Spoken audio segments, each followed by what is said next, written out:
Muy buenas noches, hermanos y hermanas, que el Señor les bendiga. Es un gozo poder estar nuevamente con ustedes en nuestro tiempo de estudio bíblico, en el cual, le damos gracias a Dios por darnos la oportunidad de poder compartir este tiempo de estudio bíblico, en el cual, pues estamos retomando nuestro tiempo de estudio.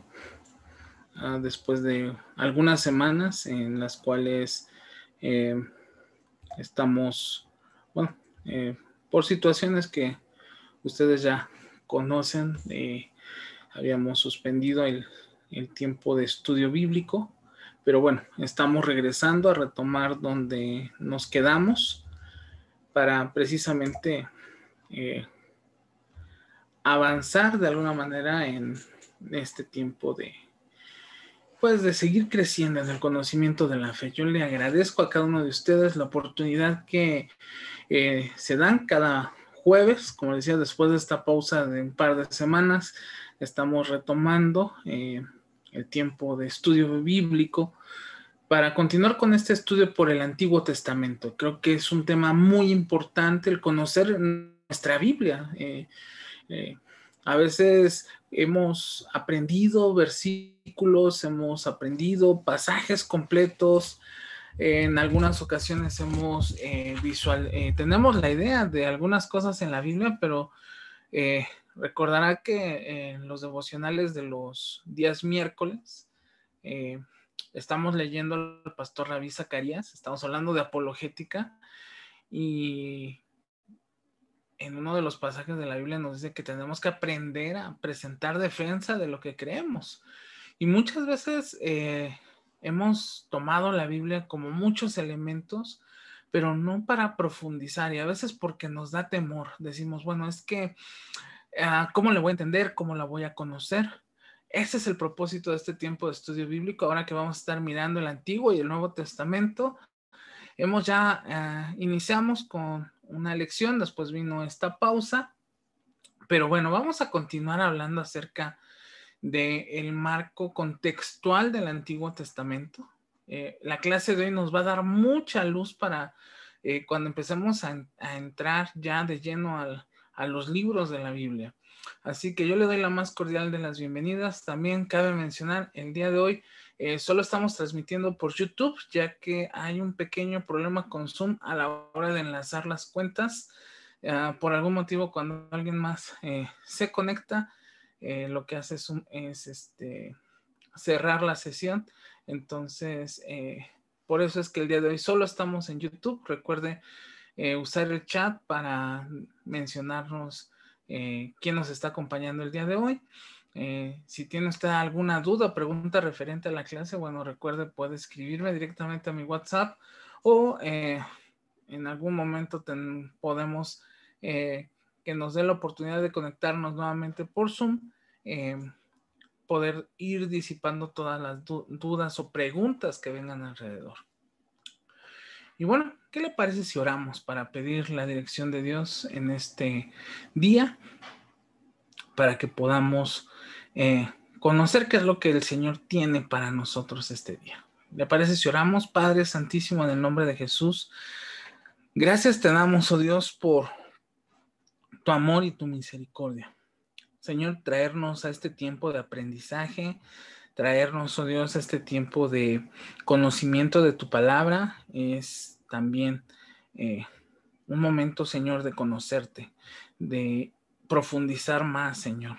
No solamente recibir, sino también estar dispuestos para cuando llegue el momento de aprender o de enseñar a otros, tengamos, Señor, las herramientas necesarias. Así que, Padre, síguenos mostrando qué es lo que tú tienes para tu iglesia a través de tu palabra. Que perdamos ese temor de adentrarnos en el mundo de la Biblia y conozcamos al Dios de la Biblia, la historia de la Biblia, precisamente para crecer en nuestra vida espiritual. Te lo pedimos, oh Dios, en el nombre de Jesús, Señor nuestro. Amén. Bueno, la semana donde nos quedamos, o la última semana que tuvimos la oportunidad de estudiar, hablábamos precisamente del marco contextual de Palestina. A veces nosotros nos ubicamos mucho con Israel, pero realmente Israel era el nombre de la nación. Palestina es el lugar geográfico donde el pueblo de Israel se estableció y después donde viene toda esta historia. Entonces hoy vamos a hablar acerca de las regiones de Palestina y las divisiones del Antiguo Testamento. Esto es bien, bien importante porque a veces pues tenemos la Biblia, la hojeamos y yo a veces lo digo a manera de reflexión. Cuando nos dicen vamos al pasaje que se encuentra, no sé, en Joel, y no sabemos dónde está porque no sabemos qué es Joel, quién fue Joel, qué hizo Joel, por qué está un hombre llamado Joel en la Biblia.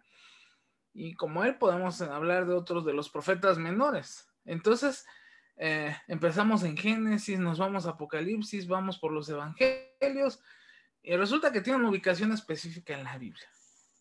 Pero a veces detalles como esos nos dejan ver que necesitamos conocer más a detalle la palabra de Dios. Por eso es que estamos llegando aquí. Y el conocer, ya hablamos un poquito de los territorios, ya hablamos algunas cosas, pero pues vayamos de lleno a entender cuáles son las regiones naturales de Palestina.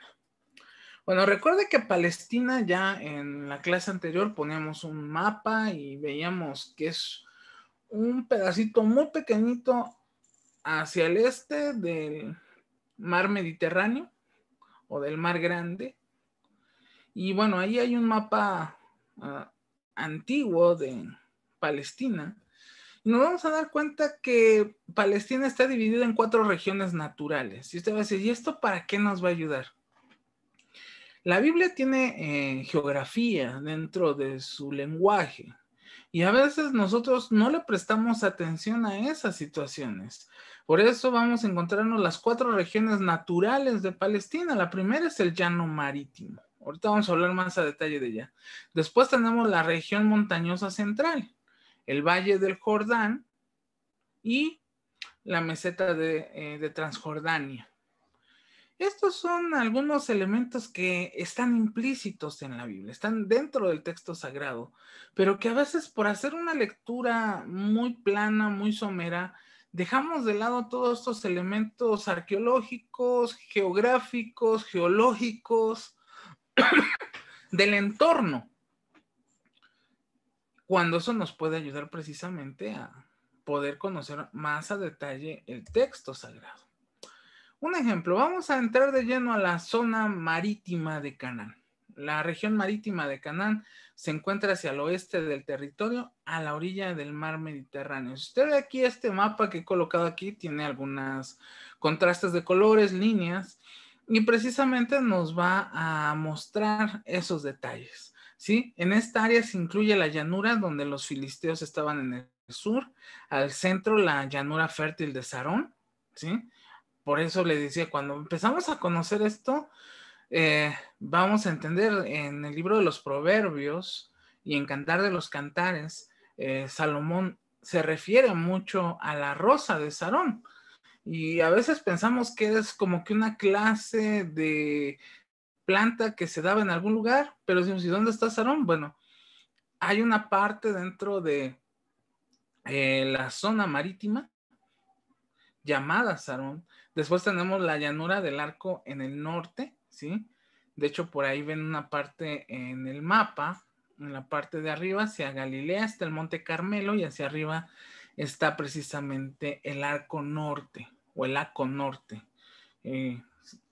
Los israelitas dicen que nunca llegaron a conquistar la mayor parte del área marítima. Si se da cuenta, el contexto histórico del pueblo de Israel nos dice que ellos eran pastores, era gente dada a ciertos oficios muy lejanos del mar. Entonces, y pues quizás en Galilea, lo más cercano, el lago de Galilea, que muchos le llaman el mar de Galilea, pues era donde podían hacer sus cosas, cuestiones de tipo marítimo. Pero también en el sur, en la parte de hacia abajo, lo que es Judea, Idumea, Perea y todas esas zonas, nos vamos a dar cuenta que es donde los filisteos extendieron su control. Si usted recuerda la historia de Gedeón, pues se dio precisamente en esa zona, ¿sí? Hacia lo largo de la costa del mar Mediterráneo, desde Gaza hasta Jope. Y en el norte, pues estaban los fenicios con sus grandes ciudades Tiro y Sidón, los cuales, bueno, dominaron toda la historia de Israel. Se da cuenta, a veces son como que detalles que decimos, sí, el pueblo fue deportado. ¿Y a dónde fue? Pues fue llevado a la zona de los fenicios. ¿Y eso dónde es? Pues no lo sé. Bueno, es importante conocer esto porque esto nos va a ayudar precisamente a entender a detalle el devenir de la historia. Algunas cuestiones que tenían que ver meramente con la cuestión religiosa. Un ejemplo, la zona montañosa. Aquí en este mapa se ve un poco más a detalle, precisamente todos estos relieves, la costa mediterránea, el Lago Norte en la parte de arriba, por ahí en la zona de Galilea, el valle del Jordán, las montañas de Transjordania, ¿sí? O el eje transjordánico. Pero si se da cuenta, el pueblo de Israel se centró mucho en la zona montañosa, ¿sí? En la parte de las montañas. Y si se da cuenta, es algo que en la Biblia se menciona mucho. Un salmo muy conocido de David que dice: alzaré mis ojos a los montes, ¿de dónde vendrá mi socorro? El pueblo de Israel estaba muy familiarizado con las zonas montañosas, con las colinas, el tema de la zona del Líbano, la zona de Canaán, ¿sí? El desierto. Entonces, quizás este mapa nos da un poco de más luz precisamente para poder conocer estas regiones. Y cuando hablamos de zonas montañosas, quizás no son montañas tan altas como las de nuestro país, la Sierra Madre Oriental u Occidental, sino más bien estamos hablando de relieves montañosos en una zona pues desértica, considerada. Recordar que hablamos de la media luna fértil, los ríos que la bañaban. Entonces, esto nos va a llevar a entender, ¿no? Cuando dice vamos a ver en el caso de los profetas, ¿no? El Señor me llevó a un lugar alto. Y muchos decimos, bueno, ¿a dónde? ¿Al templo? No, a una montaña. Nuestro Señor Jesucristo, cuando lleguemos al Nuevo Testamento, fue llevado al desierto. Y muchas veces quizás ahí ha afectado mucho la perspectiva hollywoodesca del entorno del Nuevo Testamento, pero bueno, realmente tiene razón. O sea, Jesús es llevado al desierto y es un desierto con montañas. Entonces, si se da cuenta, el pueblo de Israel era donde vivía, entre la región montañosa a la zona del centro. Y si seguimos viendo hacia adelante, vamos a encontrar otra región llamada la Celefa, el Negev, Galilea, Samaria y Judá, ¿sí? Que es como si fuera una pequeña cordillera de montañas donde la llanura se le llama Cefeta o tierra baja, al sur en el territorio llamado el Negev o tierra árida. Por eso es que a veces en la traducción bíblica nos vamos a meter un poquito en ese tipo de situaciones cuando nos dice en el Negev. Ahorita vamos a ver un ejemplo en la Biblia referente a eso. ¿Qué era el Negev? Y decimos, bueno, pues quizás era una ciudad, quizás era no sé, una pequeña provincia. No, Negev significa territorio de tierra árida, o sea, llamarle el desierto, ¿sí? Ahí va a iniciar otro lugar llamado Hebrón, que se extiende hacia el Golfo de Acaba, en la región montañosa central, y hay tres regiones: Galilea del norte, Samaria del centro y Judá del sur. Y usted va a decir, bueno, ¿y eso qué es? Bueno, cuando vayamos avanzando en conocer la historia del texto bíblico, vamos a saber por qué había una ciudad en el norte, por qué había una ciudad en el sur, por qué había una ciudad en el centro, ¿sí? En qué momento dejaron de llamarse hebreos para convertirse en judíos. Y todo eso tiene que ver precisamente con todo lo que nosotros vamos a ir mirando a detalle del entorno geográfico del Antiguo Testamento. Aquí está este ejemplo. esta es la historia cuando Abraham inicia precisamente su ministerio hacia salir de Ur de los Caldeos, ¿se acuerda? Estábamos hablando desde el otro lado de la zona de la media luna fértil para venir a Palestina. Entonces dice que se le apareció Jehová a Abraham, ve aquí todavía es Abraham, no es Abraham, y le dijo: a tu descendencia daré esta tierra, y edificó ahí un altar a Jehová, quien le había aparecido. Luego pasó de allí a un monte al oriente de Betel y plantó su tienda. Entonces se da cuenta, aquí son esos detalles. Si nosotros hiciéramos esta lectura con este mapa, tendríamos que ubicar inmediatamente la zona de Betel, ¿sí? Para ver dónde estaba Abraham, dónde estaba edificando precisamente este altar. Y dice, teniendo a Betel al occidente y a Jai al oriente, y edificó ahí un altar e invocó el nombre de Jehová. Y Abraham partió de ahí caminando y yendo hacia el Negev. Y uno diría: wow, ¿qué es el Negev?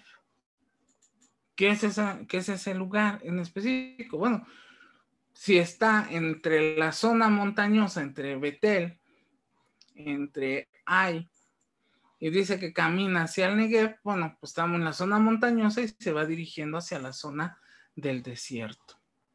Entonces, es ahí donde el texto bíblico comienza a tomar vida, donde el texto comienza a dejar de ser simplemente letras para empezar a contarnos una historia. Y como digo, esto es lo fascinante en el texto bíblico. Esto es lo importante, o para mí yo podría decir, cuando empezamos a estudiar la Biblia. Y después que vino a ser Betel, y después que vino a ser la zona del Negev, todos esos lugares van a ir tomando significado conforme vayamos avanzando en el devenir del texto bíblico. Entonces, si nos damos cuenta, podemos visualizar a detalle perfectamente bien esto que nos menciona la Biblia. Entonces, ahora sí podríamos decir, ya va teniendo razón de ser estos nombres raros, estas descripciones geográficas. Entonces ya me permito yo empezar a meterme dentro del texto bíblico. Cuando llegamos a otra parte muy conocida del pueblo de Israel, lo que es el Valle del Jordán y el Mar Muerto, ¿sí? Esta es una zona muy fértil que permite un intenso cultivo abundante de cosecha, ¿sí? El río Jordán nace en el monte de Hermón y viene a desembocar en el Mar Muerto. Y el Mar Muerto es una depresión de la zona del Jordán, o sea, ¿qué quiere decir? Que está por debajo del nivel del mar y se le conoce también como el Mar Salado. Si usted va precisamente a Génesis 14:3, va a encontrar esa descripción precisamente dentro del relato bíblico, ¿sí? De hecho dice que se halla, este mar está 400 metros por debajo del nivel del mar Mediterráneo y se considera también el punto más bajo del mundo. Y aquí cabría hacer una pequeña anotación. A veces cuando en la defensa de la fe, en la apologética, algunas veces decimos, ¿no? Es que la Biblia está en otro lugar porque pues el mar salado, ¿no? Y recordemos que para el entonces cuando se escribe la Biblia, pues hasta ese momento se conocían las cosas de alguna manera no tan especializada como ahora. No había mapas, no había, ¿cómo podemos decir? No había cartografía, es más, no existía la geografía como tal, como una ciencia. Entonces, cuando empezamos a mirar todo esto ya en mapas, en imágenes, entonces ahora sí podemos entender por qué cuando dice la palabra de Dios que Josué con su hermano Caleb subieron a la zona de Jericó y estaba rodeada de murallas, entonces quizás se rompe un poco el paradigma, ¿no? Yo recuerdo cuando era niño, yo me imaginaba que Jericó era una ciudad, no sé, como la Ciudad de México, rodeada de murallas, pero realmente eran montañas, eran eran parte del entorno geográfico. Entonces ahí es cuando podemos entender, pues caminaron sobre las murallas de Jericó y todo el pueblo, ¿no? Entonces, cuando tenemos ya clara estas imágenes visuales, valga la expresión, podemos nosotros entonces comenzar a hacernos parte del texto bíblico. Podemos entender cómo de alguna manera el Señor está llevando al pueblo de Dios no solamente a tomar una tierra, sino podemos entender a detalle de qué se trataba lo que el Señor quería hacer con el pueblo de Israel. Y después viene el tema de los ríos, ¿sí? Recuerde que en la Biblia nos habla muchos ríos. Entonces, en el territorio del río Jordán, siendo el río más caudaloso que desemboca en el Mar Muerto, esa zona se le conoce como Transjordania. Los ríos que aparecen ahí, pues los va a poder ver usted, el río Yamuk, Jaboc, Amón, Senred, ¿sí? Que todos desembocan en el río Jordán y dividen precisamente esta zona llamada Transjordania en 5 áreas. Al norte del Yamuk está la tierra de Basán, ¿sí? Entre Yamuk y el Jaboc está Galad, que es otro desierto, otra zona desértica, ¿sí? De hecho, nos dice que entre Jaboc y Amón habitaban los amonitas.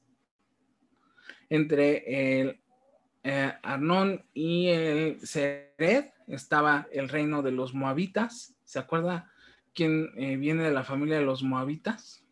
Bueno, un descendiente de la genealogía de Jesús. Y al sur de Sered estaban los edomitas, ¿sí? En la zona de Edom. Entonces, si nos damos cuenta, todo este contexto geográfico nos va a permitir empezar a ubicar, ¿sí? Por eso que le digo, uno puede empezar a asociar cuando escucho amonitas y después veo a los moabitas, entonces voy a pensar en Ruth, el familiar o que pertenece a la genealogía de Jesús, ¿sí? Para poder pasar por todos los descendientes hasta llegar a nuestro Señor Jesús. Entonces nos podemos ir dando cuenta que esto tiene una razón de ser, es estudiar la Biblia, es conocer la palabra de Dios, es conocer a detalle lo que el Señor nos está mostrando. Entonces, cuando llegamos a esta parte de la Biblia y ya conocemos dónde se va a desarrollar la historia, nos damos cuenta que realmente el mundo o el panorama bíblico es pequeño, no es tan grande, ¿sí? Entonces, que las distancias en algunos lados son largas entre Jerusalén, Egipto, pero yo recuerdo cuando leía la historia de Jesús, yo decía, bueno, ¿por qué tuvo que salir José con su esposa hacia Egipto? No había otra ciudad cercana, lo vamos a ir conociendo. Elementos de ese tipo, por eso es que son muy importantes conocerlos. Entonces, cuando hemos llegado nosotros a entender, voy a regresar aquí un poquito, toda esta geografía, orografía, hidrografía del Antiguo Testamento o de Palestina, porque después Palestina va a cambiar mucho en los tiempos de Jesús. En el Antiguo Testamento tenía una forma y para el tiempo de Jesús tiene otra. Hay elementos que vamos a tener que conocer, ¿sí? Si se da cuenta, el pueblo de Israel, regresándome un poquito a este mapa, donde nos dice que ellos habitaban en la zona centro, o sea, en la zona de las montañas, pues obviamente cuando hablamos de la ganadería, de ganado menor, de ovejas, tiene razón de ser. Por eso vamos a encontrar muchas analogías en la Biblia hacia los rebaños, hacia la construcción, hacia elementos que eran propios del pueblo de Dios. Digamos, si el pueblo de Dios hubiera habitado en la región marítima, entonces muy probablemente el entorno sería más de contexto náutico, como en el caso de Pablo. Que Pablo, pues precisamente en sus viajes misioneros, pues echa mano del sistema marítimo, de que tenía esta conexión entre Jerusalén o Israel hacia la parte de Europa y de Asia. Entonces, podemos mirar a detalle que el estudiar la Biblia desde esta perspectiva nos va a permitir ir conociendo ese mundo en el cual el Señor estableció la historia de la redención. Y usted va a decir, bueno, ¿y de qué me sirve saber esto para conocer la historia de la salvación? A veces tiene ese contexto, ¿no? Yo recuerdo cuando leí el Salmo, alzaré mis ojos a los montes, y yo decía, bueno, ¿qué había en las montañas? Entonces, pero yo siempre pensé que esa zona era plana, que era como el desierto, y después empiezo a estudiar la Biblia y me doy cuenta que el pueblo de Israel habita entre montañas y que en las montañas más altas, si se da cuenta, la Biblia menciona muchas veces apariciones de Dios en montañas, ¿sí? El monte Sinaí, el monte Carmelo y un sinfín de montañas o montes. Entonces, ahora entiendo por qué David dice, alzaré mis ojos a los montes, porque el pueblo de Israel creía que en los lugares altos era donde habitaba la presencia de Dios. Entonces, en el caso del río Jordán, juega un rol importantísimo en el desenvolvimiento de la historia del pueblo de Israel. Hay muchas historias que tienen que ver con el río Jordán, ¿sí? Quizás te digan, bueno, esos ya son en el Nuevo Testamento, ¿no? En el Antiguo Testamento también hay muchas historias del río Jordán, ¿sí? Entonces, cuando vamos conociendo precisamente esto, entonces podemos llegar a lo que se le conoce como la naturaleza del Antiguo Testamento. La naturaleza que hay en el Antiguo Testamento. Y ya cuando hablo de naturaleza, olvidémonos un poquito acerca de animales, fauna, tierra, sino vamos a entrar ya de lleno al origen del Antiguo Testamento. Quizás esta es la parte donde digan, tanto caminar para llegar hasta aquí, mejor pastor se lo hubiera brincado. Pero no, creo que es importante que usted y yo conozcamos todo esto. ¿Por qué? Porque tenemos que enamorarnos de la Biblia, tenemos que volver a la Biblia. Nos dicen que necesitamos volver a la Biblia. Leyendo la vida de Juan Wesley, ahora abro un pequeño paréntesis que estoy preparando todos estos sermones sobre el tema del Espíritu Santo, y Wesley, un apasionado de la persona del Espíritu Santo, siempre usaba esta frase, que él era hombre de un solo libro. Él amaba la Biblia, él disfrutaba caminar en el mundo de la Biblia, porque ahí es donde Dios habla. Pero yo le doy un consejo, no le tenga miedo a su Biblia. Hay términos que no conocemos. Bueno, esperamos que en este curso podamos aprenderlos, podamos conocerlos, podamos de alguna manera traerlos a nuestra realidad y conectarlo con nuestra vida. ¿Tiene utilidad la palabra de Dios? Claro que sí, por algo dice que es tan cortante como una espada que penetra nuestra vida. Así que, bueno, vamos a ver la naturaleza del Antiguo Testamento. ¿De qué se trata el Antiguo Testamento? Bueno, vamos, como dicen por ahí, vamos al inicio. ¿Por qué se llama Biblia? ¿Por qué se llama Biblia la Biblia? ¿Porque a alguien se le ocurrió? ¿Porque encontraron algún vestigio que nos dice que así se debe de llamar? No, la palabra Biblia viene de un vocablo griego que significa libro solamente, o biblioteca. La Biblia es en realidad una colección de libros, ¿sí? Cada porción de la Biblia se le conoce como libro. Hay 66 libros en la Biblia. Y estos datos son importantes, hermanos, porque luego nos hacemos la pregunta, ¿cuántos libros tiene la Biblia? Y decimos, para salir rápido del problema, decimos muchos. No, nuestra Biblia tiene 66 libros. Y en el transcurso de la clase usted va a saber por qué uso este término, nuestra Biblia. Nuestra Biblia tiene 66 libros. 39 libros componen el Antiguo Testamento y 27 libros el Nuevo Testamento. Y después surge otra palabra clave, la palabra testamento. ¿Sí? Bueno, esa es otra palabra griega que significa pacto o alianza.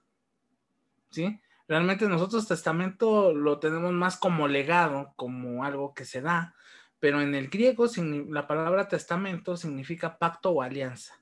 Entonces, la expresión Antiguo Testamento refleja el concepto de que la promesa de un nuevo pacto que aparece en Jeremías 31, del 31 al 34, se cumple en Jesucristo. Se establece así una diferencia, por cuanto el Nuevo Testamento proclama a Jesucristo como el Mesías profetizado del Antiguo Testamento. Te vas a decir, a ver, pastor, ya nos metimos en camisa de 11 varas. No. En otras palabras, el Antiguo Testamento nos va a hablar de la antigua alianza que Dios tiene con la humanidad después de la creación, y el Nuevo Testamento va a ser el cumplimiento precisamente de todas esas promesas, de todas esas profecías, de todos esos elementos que se mencionan en el Antiguo Testamento. Entonces, seguimos nosotros avanzando en esta parte de la Biblia, seguimos avanzando en esta línea de pensamiento. Dice Jeremías 31, del 31 al 34, he aquí vienen días, dice Jehová, en los cuales haré nuevo pacto con la casa de Israel y con la casa de Judá, no como el pacto que hice con sus padres, el día que tomé su mano para sacarlos, de la tierra de Egipto, porque ellos invalidaron mi pacto, aunque yo fui un marido para ellos, dice Jehová, pero este es el pacto que haré con la casa de Israel después de aquellos días, dice Jehová. Daré mi ley en su mente y escribiré en su corazón, y yo seré a ellos por Dios, y ellos me serán por pueblo. No enseñará más ninguno a su prójimo, ni ninguno a su hermano, diciendo, conoce a Jehová, porque todos me conocerán, desde el más pequeño de ellos hasta el más grande, dice Jehová, porque perdonaré la maldad de ellos y no me acordaré más de su pecado. Entonces, si nos damos cuenta, precisamente Jeremías 31, del 31 al 34, va precisamente a tomar esa pauta en la cual nos va a hablar acerca de este testamento. ¿Sí? Y bueno, pues vayamos a ver precisamente la división del Antiguo Testamento. Esta es una división que muchos conocemos y esta es la división de la Biblia en el Antiguo Testamento. Vamos a tener específicamente 3 grandes divisiones y una división que es dual, nada más que es en una línea de profetas mayores y profetas menores. Pentateuco o ley, la historia, la poesía o los libros poéticos, los libros de los profetas mayores y los profetas menores, ¿sí? Bueno, aquí, de acuerdo a esta lámina que tengo, vamos a encontrar precisamente los años en los cuales se fueron escribiendo los textos o se fueron redactando. Realmente, si se da cuenta, ningún texto es... la Biblia tiene una característica, no es cronológica. Digamos, hay una nota interesante. Se cree que el primer libro o el primer texto que se escribe de la Biblia no es específicamente Génesis, sino es Job, ya que los diálogos que presenta Job entre Dios, Satanás y el hombre, pues realmente nos hablan un poco más allá antes de la caída. Solamente son datos que después vamos a estudiar aproximadamente. Pero digamos un ejemplo, si usted ve aquí la tabla, nos vamos a dar cuenta que primero y segundo de Crónicas se escribe después del año 520, ¿sí? Después de que se escribe el primer libro de Esther, después Esdras, después Crónicas, primero y segundo, después Nehemías. Y si nos regresamos un poco hacia atrás, vamos a darnos cuenta que después de que se escribe Proverbios, Eclesiastés y Cantares, vienen precisamente profetas como Abdías, Joel, Jonás, Amós, aún Isaías.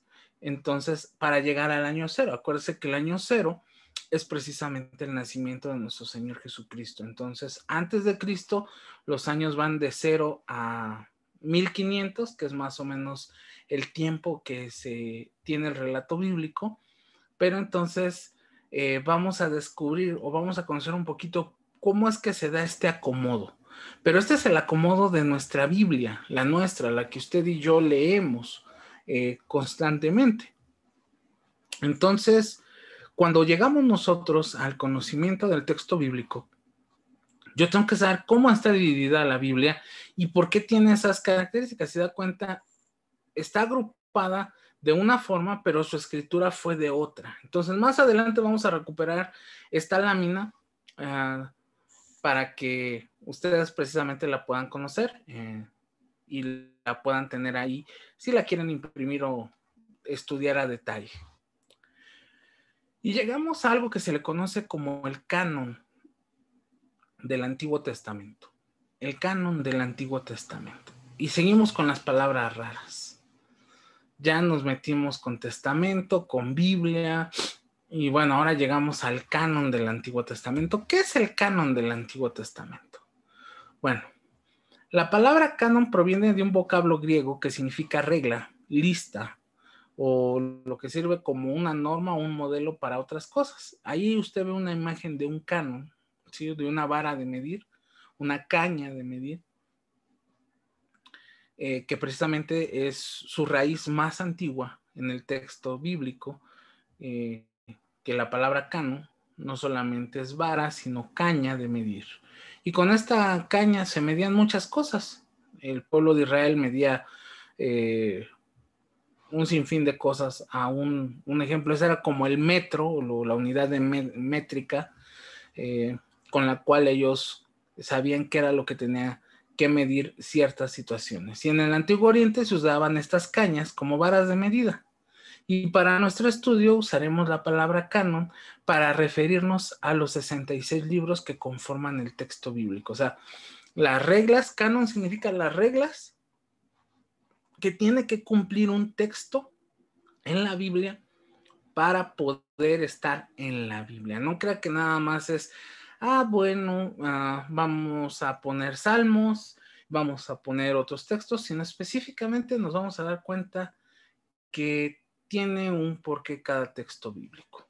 Entonces, cuando hablamos del canon de la Biblia, estamos hablando de las reglas que conforman precisamente estas divisiones. El Antiguo Testamento, el canon del Antiguo Testamento es la vara con la que se midió o los elementos que se miden para poder determinar por qué son Pentateuco, por qué son ley, por qué son historia, por qué son poesía, por qué son profetas mayores y por qué son menores, independientemente de su fecha en la que se escribieron, contenidos y trasfondos.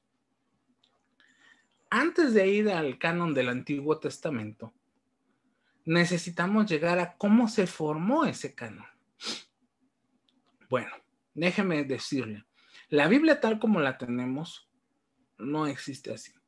Si usted tiene la oportunidad, ahora que termine la pandemia, y es de aquellos que tienen una lista de lugares por visitar, yo le recomiendo que visite el Museo Maná de la Biblia.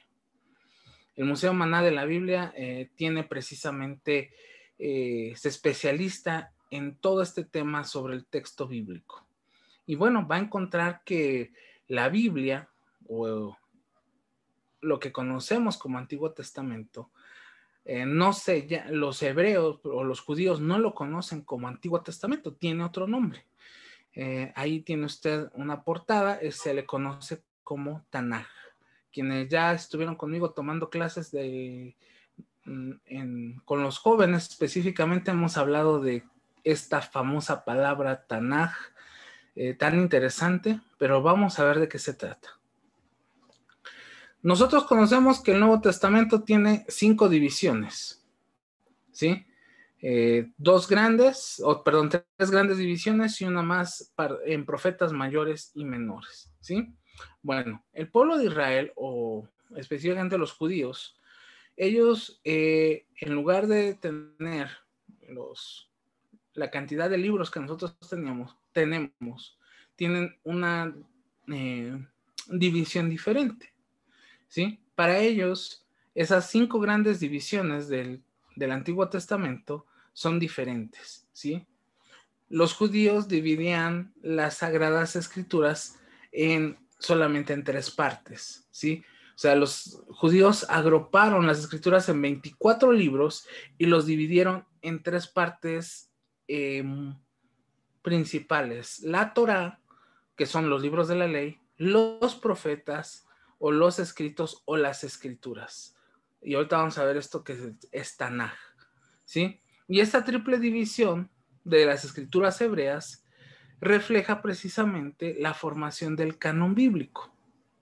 Usted va a decir, bueno, ¿por qué nos complicamos? Deberíamos de ser como los judíos, 3 divisiones y nos evitamos estar teniendo tantos textos. Bueno, tiene su razón de ser. Y aquí está.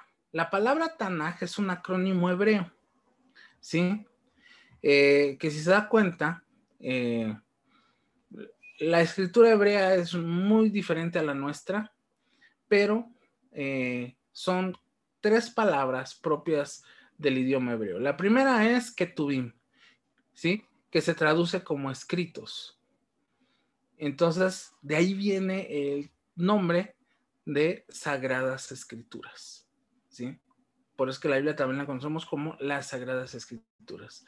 Después tenemos a los Neviim o Nevim, que son los profetas. Ellos tienen 2 divisiones también, los primeros profetas y los postreros profetas.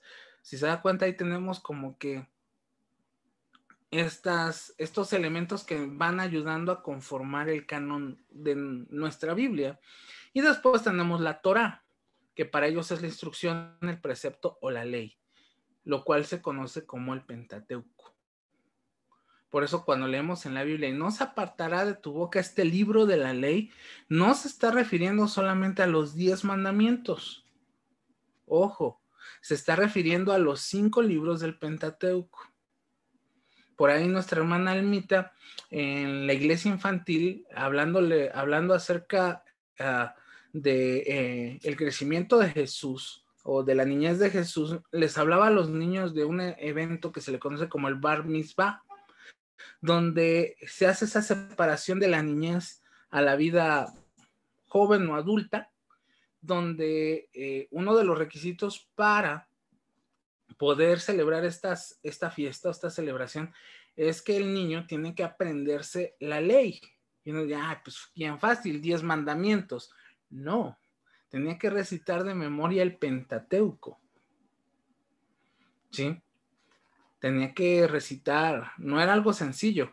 Por eso el pasaje que a mí me gusta mucho de Deuteronomio 6, que habla acerca del Shema judío o Shema hebreo, habla precisamente de esa tarea, de enseñar la palabra en todo momento.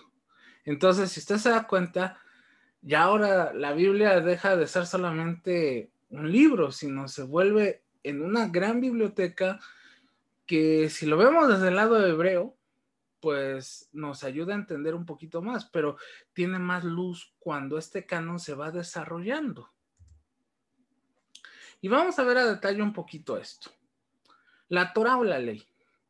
La palabra Torá significa ley o enseñanza y contiene los libros de Génesis, Éxodo, Levítico, Números, Deuteronomio. Y los judíos también lo conocían como la ley de Moisés. Estos 5 libros son la base fundamental de la religión de Israel. Por eso es importante que los niños hebreos o judíos, cuando llegan a la mayoría de edad, tienen que recitar la ley. Interesante, ¿no? No los 10 mandamientos, la ley. Entonces, Quizás no sabemos con exactitud cuándo fueron escritos estos libros, pero sí sabemos que fueron aceptados como una colección de escritos con autoridad divina muy temprano en la historia de Israel. Es más, en los días de Esdras, en el año 440 antes de nuestro Señor Jesús, antes de la división entre judíos y samaritanos, la ley de Moisés ya era considerada como las sagradas escrituras. Interesante. Fíjese, cuando se da esa separación entre el reino del norte y el reino del sur, gracias a los hijos de Salomón, ya para aquel entonces, ya empezábamos a tener en formas de compilación la ley. De hecho, nuestro Señor Jesucristo, el Nuevo Testamento narra que varias veces en los evangelios que Jesús leía la ley. El domingo, si no mal recuerdo, leíamos el pasaje, no sé si fue esta semana o la semana pasada, cuando Jesús cita a Isaías, por cuanto el Espíritu del Señor está sobre mí. Es parte del texto del Antiguo Testamento. Después vamos a tener a los profetas. Esto es interesante. Los profetas son la segunda parte del Antiguo Testamento para los hebreos. Para nosotros es la última parte. ¿Por qué? Porque los profetas tienen que ver más precisamente con todo lo que es la preparación del sistema mesiánico para poder recibir y aceptar a Jesús en el Nuevo Testamento. Pero para los judíos y los hebreos específicamente, los profetas son una recopilación de autoridad divina, hombres que hablaban de parte de Dios. Y vamos a tener a los profetas anteriores, a Josué, Jueces, Samuel, Reyes, y después los profetas posteriores, Isaías, Jeremías, Ezequiel y los otros 12 profetas. ¿Sí? Si se da cuenta, ellos tenían muy simplificado esto. Entonces, la designación de profetas anteriores y posteriores, ¿sí?, tiene que ver más precisamente con el orden que ocupan en el canon judío, ¿sí? Así como por el orden cronológico de aparición de los profetas en la historia de Israel. Por eso es importante, la laminita que les puse de los 4, después se las voy a volver a compartir para que usted la tenga ahí, la pueda poner en algún lugar y podamos ir viendo que el orden de aparición son diferentes. No crea que, un ejemplo, primero fue lo de los profetas menores, desde, no sé, el primero hasta llegar a Zacarías. No, nos vamos a dar cuenta que estos tienen que ver con la interpretación de la historia de Israel desde la entrada del pueblo de Canaán, allá alrededor del año 1200 antes de Cristo, hasta el exilio de Judá en el 587. Por eso originalmente los 2 libros de Samuel eran contados como uno solo, ¿sí? Así como también los libros de Reyes, y los 12 se refieren a los que nosotros conocemos como profetas menores. 12 profetas que podían describirse en un solo rollo, pero se consideraban también como un solo libro. Llegamos a los escritos. Los escritos eran 5 libros en específico, y estos constituyen la tercera parte de la Biblia en hebreo y pertenecen a una categoría muy diversa. Un ejemplo, los salmos. Nuestro hermano Neftalí nos ha explicado que los salmos son una colección de himnos y oraciones usados en el culto del templo judío o en el templo de Jerusalén. Por eso cuando en los textos encontramos la palabra Selah, es una frase que no se lee, simplemente es un silencio o es una acentuación dentro de los salmos, ¿sí? Pero también tenemos los libros de los proverbios y con ellos tenemos también Eclesiastés, que es el predicador, y después tenemos a Job, que son los que representan escritos de sabiduría. Después tenemos 5 libros: Cantar de los Cantares, Ruth, Lamentaciones, que también tendría que, Lamentaciones y Jeremías, estaríamos hablando también del mismo texto, Eclesiastés, conocido como el predicador, y Esther, el libro que no menciona a Dios, pero que habla de Dios. Estos se les conocía como los rollos festivos, porque se leían en diferentes festividades de Israel. Un ejemplo, Lamentaciones. Si usted tiene una Biblia diferente a la Reina Valera 60, específicamente la Nueva Versión Internacional, se dará cuenta que viene muy parecido el libro de Lamentaciones al Salmo 119, que los cuales los chicos que han estado con Neftalí saben perfectamente a lo que me refiero, que es precisamente un acróstico, es un poema. Usted va a decir, ¿cómo un poema si es la lamentación? Bueno, tienen la razón de ser. Y después venían libros como Daniel, Esdras y Nehemías. Esdras y Nehemías se consideran que son dos libros juntos, que eran crónicas, ¿sí? Así como el libro de las crónicas, relatos de otros escritos, ¿sí? Entonces tenemos aquí todo un colofón precisamente de la Biblia. Entonces, si usted pone atención al texto bíblico, si usted pone atención al texto sagrado,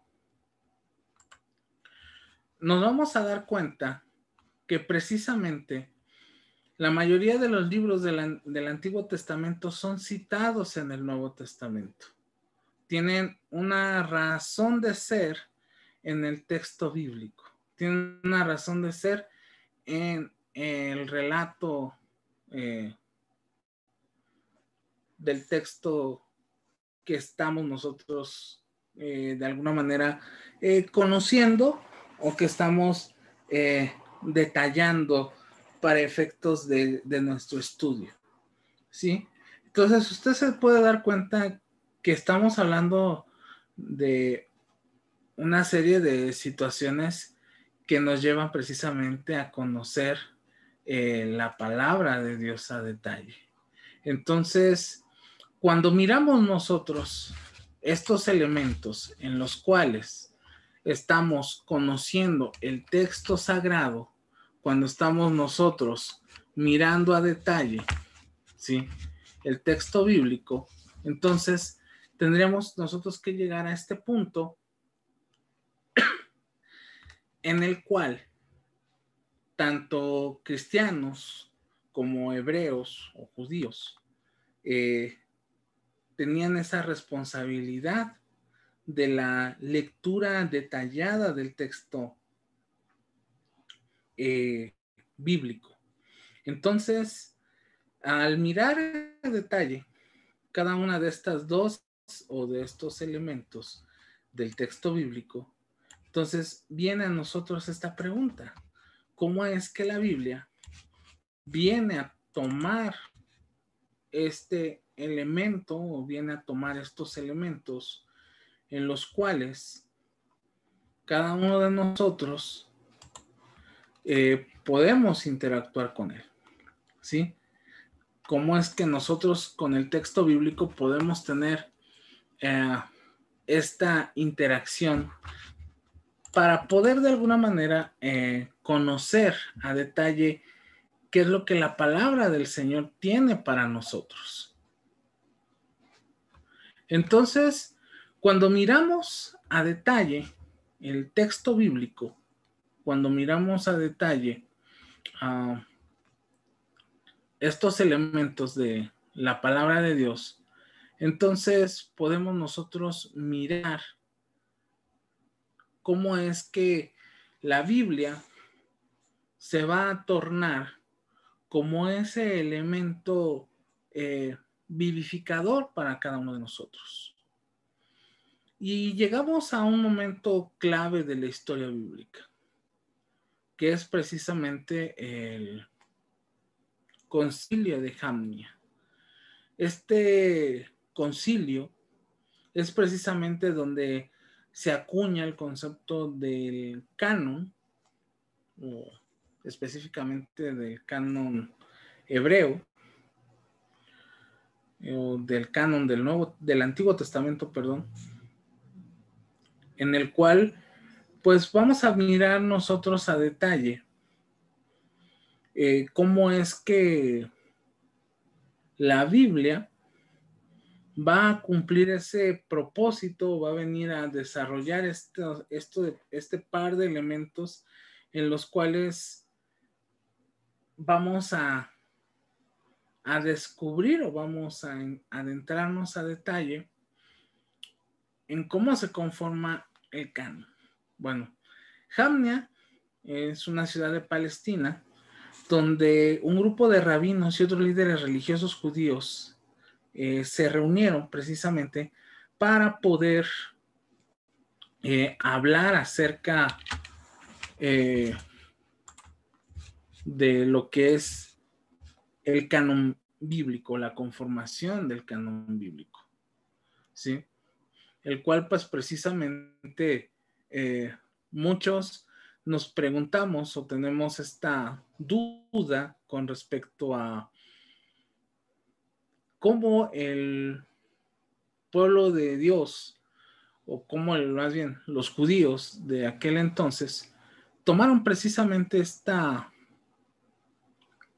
posición de determinar qué textos son los que iban a entrar o cuáles no iban a entrar dentro de lo que conocemos como las Sagradas Escrituras. ¿Sí? Es interesante precisamente esta idea. ¿Por qué?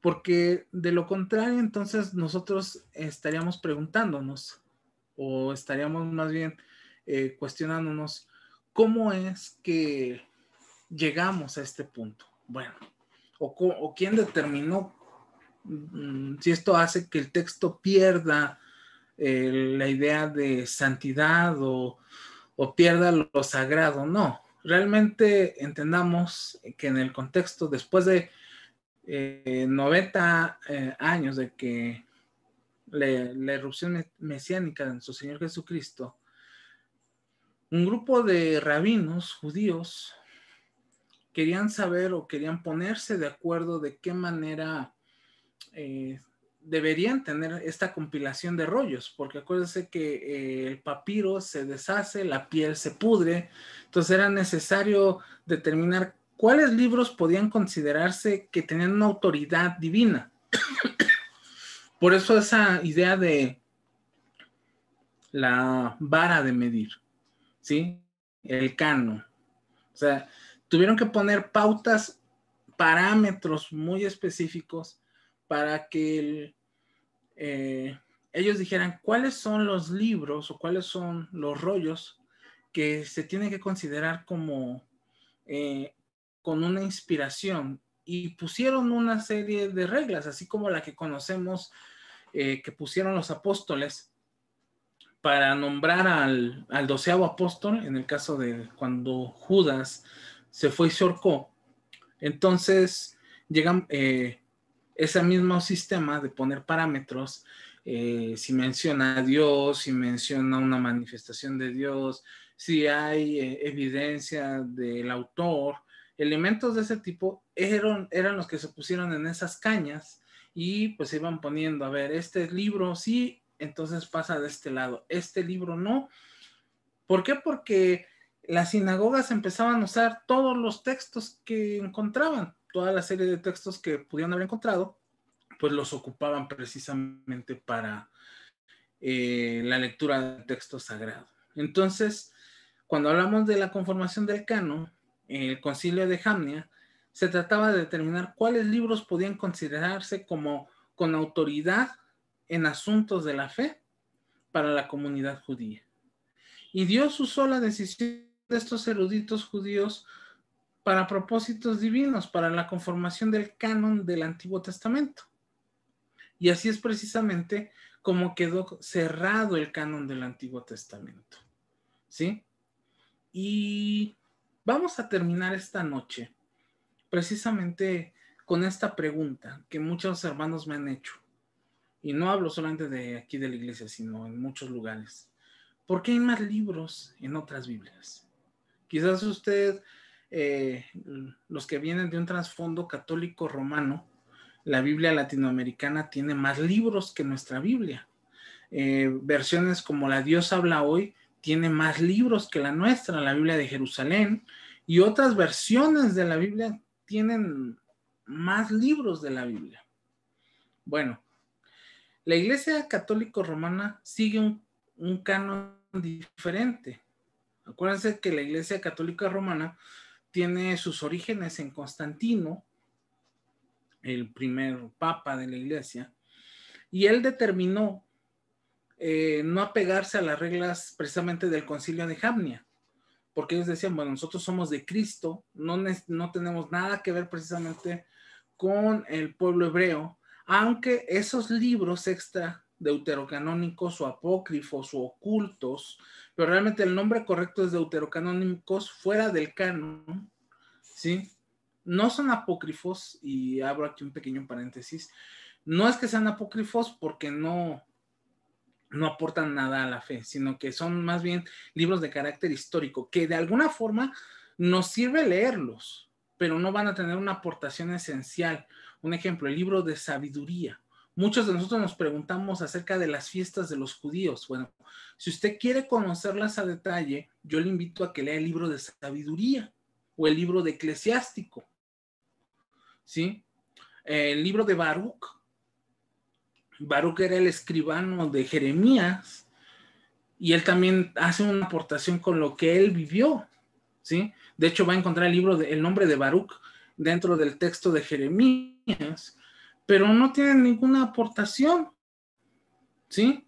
En el caso, digamos, para entender el periodo entre Antiguo Testamento y Nuevo Testamento, nos vamos a encontrar precisamente con el libro el primer y el segundo libro de Macabeos, que precisamente nos va a hablar de ese periodo intertestamentario, la aparición de Alejandro el Magno, precisamente para poder llegar al momento en el que Dios rompe el silencio. Entonces, estos libros llamados deuterocanónicos o mal llamadamente apócrifos, son libros que, de acuerdo al concilio de Jamnia, no tenían el suficiente respaldo para que aparecieran en el canon sagrado. Pero Constantino decidió que sí tenían que aparecer porque tenían una aportación histórica al texto bíblico. Entonces, realmente, cuando usted ve su Biblia en el Antiguo Testamento, cuando usted va al texto del Antiguo Testamento, usted tiene un texto, un trabajo que ha sido precisamente, valga la redundancia, trabajado por eruditos inspirados también por el Espíritu Santo. Entonces, quizás aquí se responden algunas preguntas acerca de la naturaleza de la Biblia. Así que, bueno, hermanos, llegamos de esta manera al final de nuestro tiempo de estudio bíblico. Y bueno, pues podemos tomar cada uno de estos elementos para poder estudiar a detalle, para poder trabajar a detalle nuestra Biblia. Entonces, yo quiero dejarle una tarea. Comience a memorizar, como en el caso de los niños.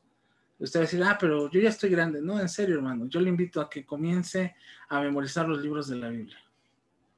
Vamos a empezar con el Antiguo Testamento. El formato que tenemos de estudio no le va a hacer a usted un examen, pero conózcalo, para que cuando regresemos al templo y el pastor diga, hermanos, vamos a leer el libro de Esdras o Nehemías, ya sepa usted dónde se encuentra y ya tiene una idea del acercamiento que tenemos a ese texto.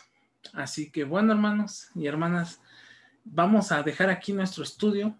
La próxima semana vamos a ya entrar de lleno al libro de Génesis. Solamente vamos a ver un poquito de las formas literarias del Antiguo Testamento. Yo sigo con el Nuevo Testamento, el Antiguo Testamento, las formas literarias, porque también tenemos otro detalle, los idiomas de la Biblia. No hemos llegado ahí, pero lo vamos a ver la próxima semana.